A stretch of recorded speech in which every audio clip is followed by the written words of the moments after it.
He quietly nodded toward the corner, where a small boy with wide eyes and trembling hands was hiding behind his father, an old friend of Jason's. The boy looked overwhelmed, embarrassed. Jason looked back at Riku.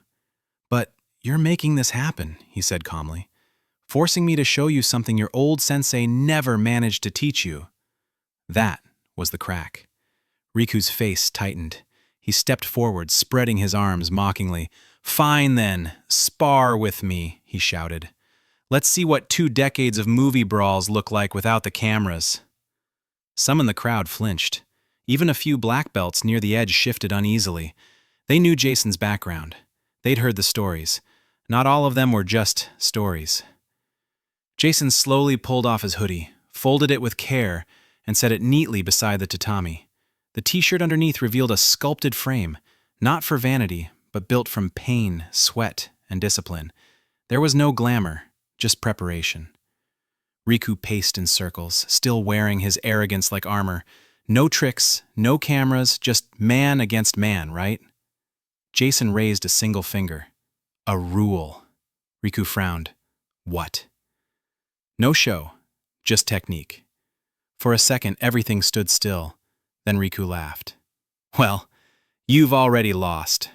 His feet barely touched the ground as he lunged forward, leaping with a flying knee aimed straight at Jason's state. Jason was a ghost.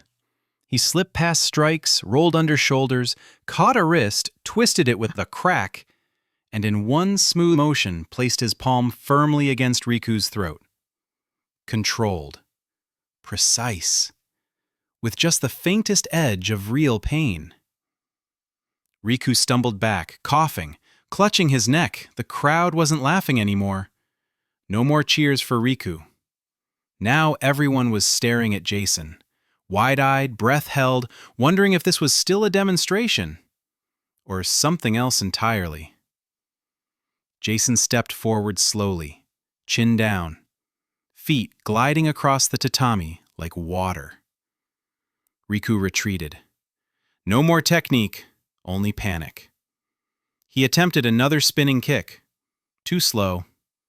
Jason dropped low, drove his shoulder into Riku's gut and lifted, slamming him down hard.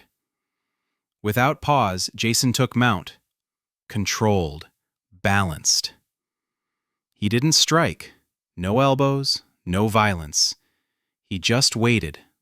"Get up," Jason said softly. The first words he'd spoken since removing his hoodie.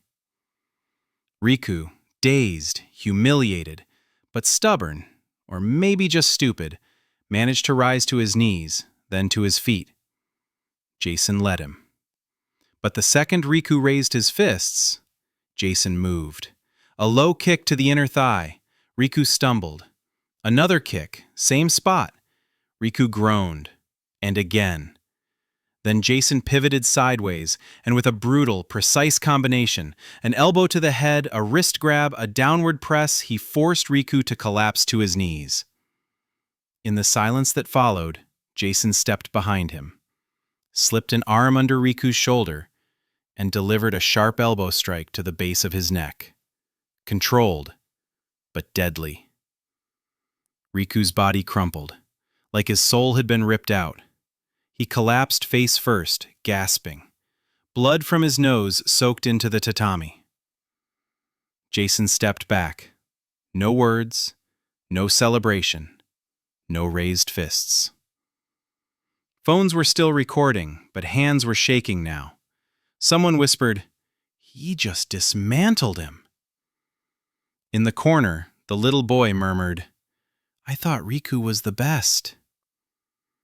Riku rolled onto his side, coughing. His eyes vacant, reaching out to the crowd, the floor, anything. But there was nothing left. Jason breathed steadily. No arrogance, no anger, just clarity. Then, in front of everyone, he extended his hand. Riku, blinking in confusion and pain, hesitated for a moment. With a quiet grunt and an ego more battered than his body, Riku took the hand. Jason helped him to his feet. There was no drama, no show, just a firm, silent gesture. Once Riku was steady, Jason leaned in slightly and spoke just loud enough for the front rows to hear. Next time, try respect before you go chasing attention. Riku didn't answer. No thank you. Just an awkward nod, his eyes swollen with shame. Jason let go of his wrist and turned to leave, but his gaze met the eyes of the boy standing near the tatami. He was about 12, a brown belt standing at attention, clearly nervous. The son of Jason's old friend. Everyone had seen him flinch during the fight. Jason walked over. The boy stood up straighter, stiff with uncertainty. He looked down, unsure of what was coming. Jason grabbed a clean towel from the bench and handed it to him. "You've got better footwork than your instructor," he said, motioning toward Riku, without even looking at him. The boy's eyes lit up in shock. Up in the stands, his father covered his mouth in disbelief. Someone nearby whispered, "That kid will never forget this moment." Jason gently tousled the boy's hair and turned toward the exit. Behind him, Riku stood, unsteady, hands on his hips, staring at the floor. His black belt, still tied at his waist, now looked more like a mask than a symbol. He didn't speak, didn't argue. He just stood there in silence, watching Jason walk the center aisle as the crowd quietly parted for him. His footsteps whispered across the tatami. There were no cheers, no victory pose, no triumphant looks, only silence and awe. Phones were still recording, but now no one was filming to mock.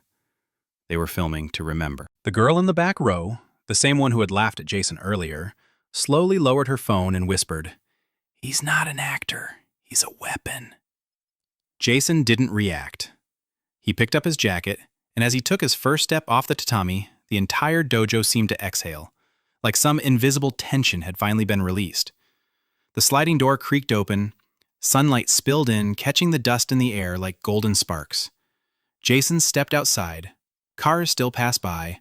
Life went on, but something inside had changed. Riku sat on the edge of the tatami, elbows resting on his knees, staring down at the floor he once walked with arrogance. He could still feel the weight of Jason's elbow on his back. But more than anything, he felt something he hadn't in years: humility. By the time Jason's boots touched the asphalt in the parking lot, the videos had already exploded on TikTok. Within hours, the headline, "Jason with a tatami takedown, shuts down arrogant master in under 3 minutes," was trending everywhere. By that evening, the video had passed 3 million views. By the next morning, over 12 million. And it just kept climbing. Clips from every angle were flooding the internet. One from the left corner captured the final elbow. Another from the back wall caught the now iconic line, "Try respect before you go chasing attention." Every platform was on fire. YouTube, TikTok, Instagram, Reels, Twitter, even LinkedIn. The comment sections became digital shrines. This wasn't just a fight, it was a lesson. Jason had redefined what quiet dominance meant.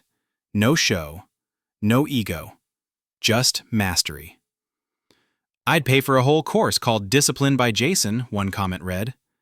And thousands agreed. Martial arts masters from around the world began sharing the video. Black belts in Brazilian Jiu-Jitsu reposted it with captions like, "This is why belts mean nothing without control," and Riku got humbled, and he needed it. Even UFC professionals left comments. That final elbow, it was real.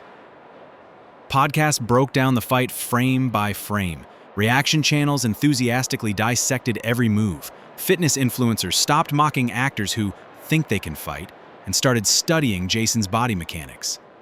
ESPN released a video comparing Jason's technique to top-tier octagon champions. Jason didn't flinch. He didn't change. He didn't even respond. Meanwhile, Riku tried to minimize the fallout. He posted a poorly shot video titled, "My Side of What Happened with Jason Statham." Wearing glasses in his living room, he mumbled, "It was a misunderstanding. I didn't know he was that trained." But the internet wasn't buying it. The top comment read, "You didn't lose to Jason's name. You lost to his silence." Another followed, "This wasn't a misunderstanding. It was a lesson in humility, and you still haven't learned it." Riku's apology went viral for all the wrong reasons. Jason? He didn't post. He didn't comment. He didn't respond. But his silence said everything. On martial arts forums, the video was pinned at the top under a single phrase. Martial arts isn't about shouting the loudest. It's about being the last one standing, with dignity.